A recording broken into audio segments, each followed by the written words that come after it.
सभी लोग कहते हैं कि यदि गुरुवर का एक बार आशीर्वाद मिल जाए तो दिन दूने रात चौगने फलते फूलते हैं। तो हे गुरुवर, मेरी यही भावना है कि आपके आशीर्वाद से मेरे भावों में इतनी विशुद्धि बढ़े, इतनी विशुद्धि बढ़े कि हे गुरुवर, जिस पद को आपने प्राप्त किया है उस पद को मैं भी भव भव में धारण करूं और एक दिन ऐसा आए गुरुवर कि आपके ही आशीर्वाद से मुझे सिद्ध अवस्था प्राप्त हो। नमोस्तु भगवान। और मेरी जिज्ञासा यह है कि हे भगवान, सिद्ध चक्र महामंडल विधान में जो कि अष्टांग का पर में एक बड़ा रूप लेकर करते हैं, हे गुरुवर, अभी लघु सिद्ध चक्र महामंडल विधान बना है जो कि हम हर रोज पूजन करते हैं, तो क्या गुरुवर सिद्ध चक्र विधान भी हम कर सकते हैं? नमोस्तु भगवान, नमोस्तु भगवान, नमोस्तु भगवान। कोई भी का आशीर्वाद, लोग कहते हैं महाराज आशीर्वाद दे दे तो काम हो जाता है। ये ऐसे ही कहना है जैसे एक दिन हमने कहा था ना कि ये मकान महाराज का ही है। सत्य ये है कि नमोस्तु में ताकत हो तो सारे कार्य हो जाते हैं, लेकिन चूंकि वो भक्त है, काम नमोस्तु से होते हैं और कहता है कि कम सब काम आशीर्वाद से हो रहे हैं। ये कहने की पद्धति है कि महाराज के आशीर्वाद से काम हो रहे हैं। सत्य ये है कि तुम्हारे नमोस्तु से काम हो रहे हैं। जब तुम गुरु को श्रद्धा भक्ति से नमस्कार करोगे, उस नमस्कार से ही सारे कार्यों की सिद्धि है। आशीर्वाद तो औपचारिक होता है, नमोस्तु औपचारिक नहीं होता। नमोस्तु यथार्थ सत्य रूप होता है।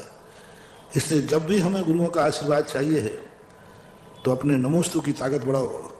अपना नमोस्तु निश्चल हो, समर्पित हो, संकल्पित हो। यदि सच्ची श्रद्धा भक्ति से नमस्कार किया जाए तो गुरु को पता ही नहीं चलेगा और उनका आशीर्वाद हमारे सिर पे आ जाएगा। गुरुओं के हाथ में नहीं है आशीर्वाद देना, गुरुओं के हाथ में नहीं है आशीर्वाद देना। आशीर्वाद लेना भक्तों के हाथ में है, भक्तों के हाथ में है, गुरु के हाथ में नहीं। द्रोणाचार्य ने एकलव्य को आशीर्वाद दिया ही नहीं, लेकिन एकलव्य ने द्रोणाचार्य से आशीर्वाद ले लिया।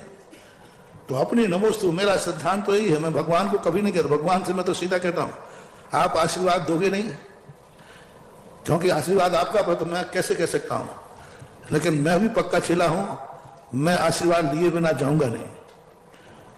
तो भगवान कहते तू सिर पटक पटक के मर जा तो भी मैं हाथ नहीं उठाऊंगा। मैंने कहा आपको हाथ उठाने की जरूरत नहीं, यही तो चमत्कार है।